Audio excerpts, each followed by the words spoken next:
தமிழகத்தில் இன்று வெளியாகிறது இறுதி வாக்காளர் பட்டியல். மேலும் ஓட்டுப்பதிவு இயந்திர பேலட் ஷீட்டில் வேட்பாளரின் கலர் ஃபோட்டோ இடம்பெறச் செய்யும் புதிய நடைமுறையையும் தேர்தல் கமிஷன் தமிழகத்தில் அறிமுகப்படுத்துகிறது.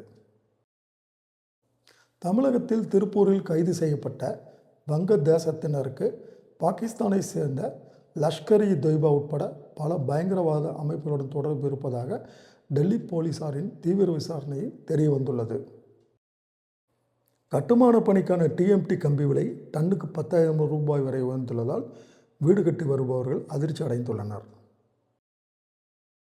தமிழக சட்டசபை தேர்தலில் திமுக இளைஞரணி நிர்வாகிகள் உள்ளிட்ட 40 பேருக்கு சீட்டு வழங்குமாறு முதல்வர் ஸ்டாலினுக்கு துணை முதல்வர் உதயநிதி தரப்பில் பரிந்துரை செய்யப்பட்டுள்ளதாக தகவல் வெளியாகி உள்ளது.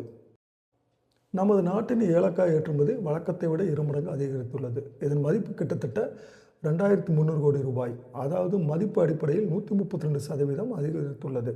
ஈரான், ஈராக், சவுதி அரேபியா உள்ளிட்ட 8 மத்திய கிழக்கு நாடுகளுக்கு நம் நாட்டிலிருந்து ஏலக்காய் ஏற்றுமதியாகிறது. 1 கிலோ ஏலக்காய் 2,950 ரூபாய் என ஏற்றுமதி செய்யப்பட்டு வருகிறது.